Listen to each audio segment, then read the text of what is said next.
describe myself when I was younger, I'd probably say I was shy, to be honest. It's quite crazy the journey that I've been on. This is the start in the making. Absolutely brilliant from the young man. I obviously made him very nervous when I spoke to him. You know, he got bright red and... I was pleased to beat Zach Garner to the corner. I only spoke when I got spoken to and didn't really say too much. I was always confident in my ability, but actually expressing what I thought and my opinion was always quite difficult, really. He messed up so many sessions, it's untrue, because of this silence, but I wouldn't accept it, you know, so I kept on at George.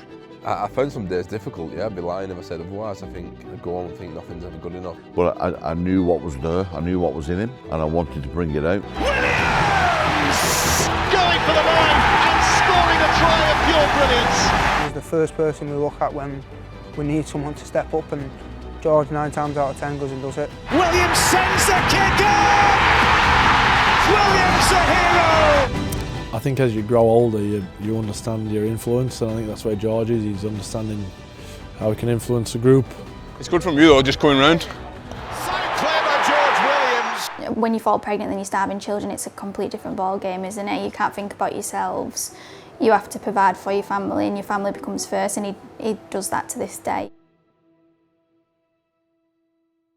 How good is George?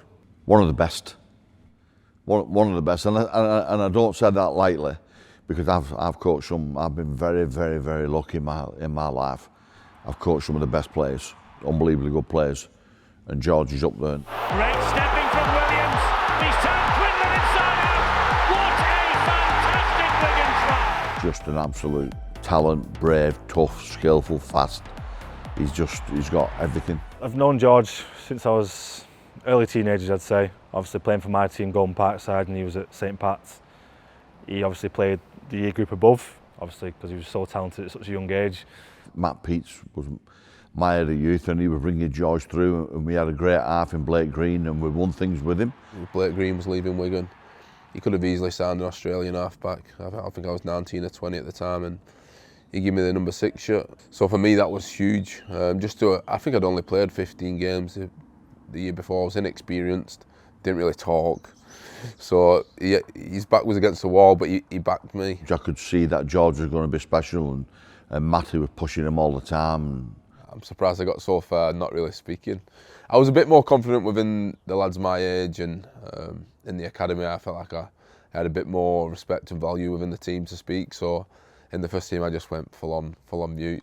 But I wanted to give George a chance. I could see something in him, and at the back of my mind, I did think to myself that it would be a lot better hug if I walked on after a grand final and hugged George more than Blake Green. And I don't mean that in a nasty way to Blake. Blake's an Aussie, and George is a Wigan lad. So to walk on a field and look at a Wiganer in the eye and you've won a grand final is a kid what's come through your system.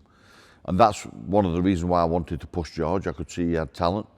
So I brought him in the first team when Blake left, and he was painfully shy. Didn't feel like he belonged. Especially the first team, when I signed at Wigan. Obviously I was a Wigan fan growing up, so when I went in there, I had imposter syndrome a little bit. I was training with my heroes and people that I've watched growing up, so yeah, probably within myself. So I ended up having full training sessions, and only George could speak. So no other players could speak, only George. And the sessions were terrible. They were so bad. They were embarrassingly bad. But I wanted to bite the bullet and emphasise to the players and to George that we need him to speak, we need him to talk, we need him to lead. And I was willing to forego a decent session to get that out of him. But no shadow of a doubt, if you ask George, he will say he hated my guts at that time. No, I didn't hate him, no, but at the time I thought, why is Wane doing this to me back then? But I now see the bigger picture. And not just with speaking, he used to ride me so hard on everything. He'd say I scored a hat-trick, and you come in thinking you played unbelievable last night, you could to recovery. And we go to review and there'd be 3 clips of me. WTF, what's this, George? But I think he just knew how to keep lads level-headed, keep them balanced. He'd always want you to be a little bit better. And some lads it might not work for, but it really did for me. I always wanted to impress him and improve, so it worked in leap and bounds for me. And Wigan are the 2016 champions. Williams slides a kick in behind the defence. Tom Davis! And Wigan was first babe, wasn't he? You actually got him in Australia, flew him back. Yeah, he flew him back. He's well travelled. As much as playing for Wigan was my dream, I felt like I'd won grand finals, I'd played with all my best mates going through. So it was time for a change, and opportunity came around to go to the NRL, and as you know, it's a great competition. It was something that I'd always watched from afar, so I thought, let's do it, why not? And yeah, so I think we've been dating only about 7 months, and that's when he said that he is going to Canberra and asked me to go. So it was very quick and very soon, but I think when you know it's right, so. Williams pins he is, he's over! The English halfback snuffs it out and scores! well, we made a massive jump.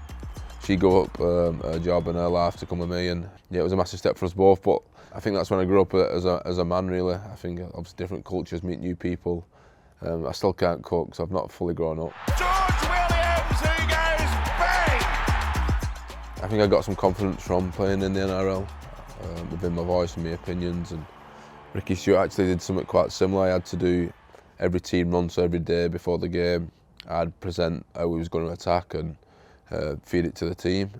And I just found my voice within the group then, so that was pretty early on in the first few rounds, and I did that for the full season.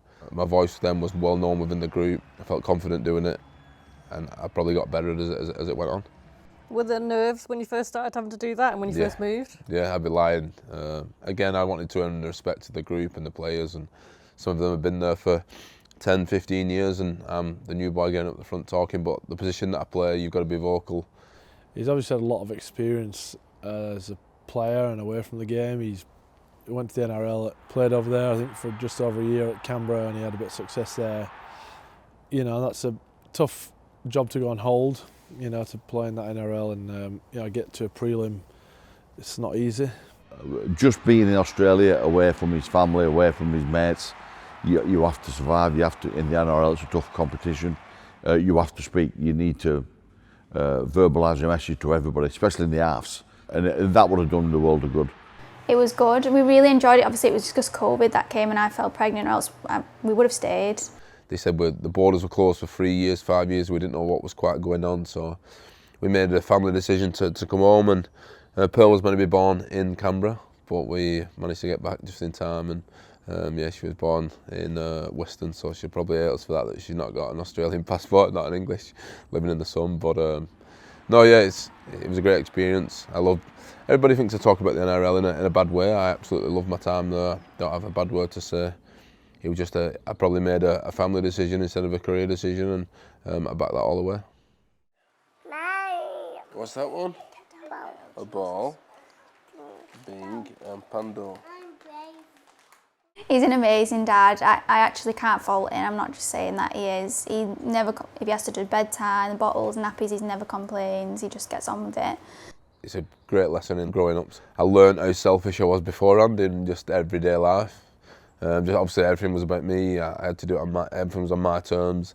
As now you've got to think about your kids and do it on their terms. Say Pearl, Cole. Say it, say Pearl. Pearl. Pearl. Good boy. Yeah, it's been brilliant. I've obviously got 2 young ones. Pearl's nearly 4 next month, and Cole's 18 months. So yeah, 1 of each. I think that might be me done. I'm chasing around the house the full time after training, but no, it's brilliant. As hard as it is and demanding as it is, it's brilliant. George Williams, his first contribution for Warrington. Jubilation. And I was at Warrington, and then I got the England job, and then George turns up, and all of a sudden he's got a voice, and I'm thinking, wow, that's I've waited all this time, and you're willing to speak, and me and him joked about it, but no, he's a man. He's got kids, and he's a family man, and a really respectful person, and all of a sudden he's talking at meetings, he's coming to me to discuss tactics, and inside, without saying it to George, I'm like so impressed and so shocked and so happy for myself that all that shit I had when he was a kid, having bad sessions, it's paid off now. You know, now he's at the back end of his career. I mean, Warrington, I'll have a real leader in George, and now we're seeing all the benefits of it. Get the lead here, Fitz. Jordy, sorry. Drop him. Nice, lad. You go right. Yeah, my ball, corners. I've got... Yeah, but if you want, I've got corners, mate.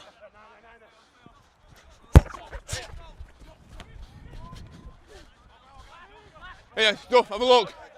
Nothing here. Nice. Yeah, cut again, cut middles. You and go short side. When I first came in, obviously Steph Ratchford had been the club captain for a number of years, and that's something I wasn't going to change. I think Steph, he only played maybe half of the games, if that. So whilst Steph's not playing, obviously the next in line is George. I think people naturally follow George. They naturally look to him for something whilst out on the field. So it was a natural sort of progression at the club. And this year is obviously the official club captain. George is just a proper leader. His actions speak louder than probably his words do. He competes for every single play. Stoney, if you time that, you're straight through. Yeah, alright, it's alright. You know what I mean? I couldn't pass you, I felt like you were just in front. You weren't really running, were you? It's alright, lad. When he came in, he was a guy that people listened to, was really respected amongst the lads, obviously for what he's doing in the game. But not just that, the way he spoke about the games or off-field standards and stuff and things he set for us all, you knew he was going to be a leader. Nah, Joker, come lad, come on the back, come again, lad, come again. Break it down, Curry, nice lad. George and I are very different in a lot of ways, but very similar in some. So, we have different leadership styles for sure. Hey, do you know what I'm going to do? I'm going to hit you, and you're going to pass the duff on your right-hand side. It's a great play when people don't jam you. Yeah. You got me? On your right-hand side, not your inside. You got me? His ability to sort of challenge players to be a little bit better, encourage the group to get to a certain standard that's required to win. He's really influential in that respect. I played with Sam, and he was a great leader of men then, but I was like the mute that we talked about before. I didn't speak, so he's was probably a bit shocked to see the transition that I'd made. But he's been good for me. He's a great person to learn off in terms of demanding the room and talking really well, and he talks with authority. All right, boys, I've seen enough of this side. We execute our thing. We execute our game plan, all right, and we stay composed. It's all yours. Sometimes not always what you say, it's how you deliver it, and that's something that I probably took from Sam. You know what you're doing? You're on all the middle. Does that make sense? And I'll swing, so you're coming diamonds. A lot's on you, but I'll help you too, don't worry. I'll help you. Yo. Yeah. Yeah, of course. Did you feel like you was not getting lost, but like didn't know where to go? Yeah, no, it's hard because I felt the same way when CD's come in too. Like we just need to find I don't want to come in because I know some middles like play different ways. No, but it goes on you. That's the hard part. Curry's good at like purrs and trips, but if you overcall him, it's hard, isn't it? Because you're young, you just let him. I used to do it all the time.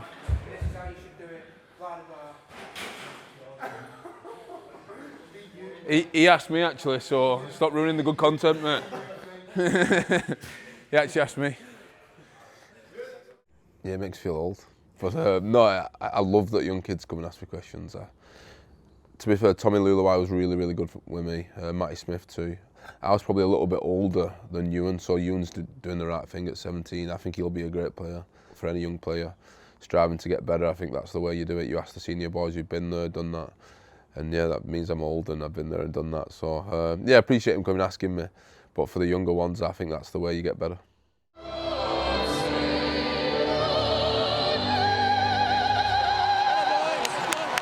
Williams, a hat-trick. His first game as England captain. He has led the way. Blown away really. We obviously, I think we come off the World Cup the previous year and Sam retired, so yeah, I'll be honest, I didn't even think it'd be me, but obviously I must have done something right in the previous camp, and he'd probably seen my development. Same again, Wayne had not seen me for a good few years. I think he left 2018 at Wigan. He probably was shocked with how I'd come on over the last 4 or 5 years. So I can't probably put into words how pleasing it was. I remember in a meeting speaking, one of my early meetings, and George made a comment about something, And I remember inside thinking, wow, that is where we're at, and I'm really, really pleased for him. And I didn't want to embarrass him because he's still inside. He's still a shy kid, which makes him even more likeable. You know what I mean? Do you play for anyone? You couldn't tell me who. Did you play for St. Pat? Oh dear. Good lad. I played for them. I played for them for a bit, yeah. Are you kicking goals yet? Yeah. Best bit, that one, when you kick goals. I remember thinking to myself, we've done all right there with him, and now in meetings, you can't shut him up. He's got loads of opinions, and I love it, and all the players benefit from it. The Ashes are coming at the end of the season. I think it's a really exciting time to be an England player, you know, and obviously George is leading all of that. It's a really important time for George. 3 games of absolute war. What you need from your captain is somebody what's going to be cool under pressure. You can't have a really, really emotional captain making emotional decisions. They need to understand where they're at. I don't need to speak to George. He fully understands. You know, we'll have chats when we get in camp, but he's fully aware of what he needs to do.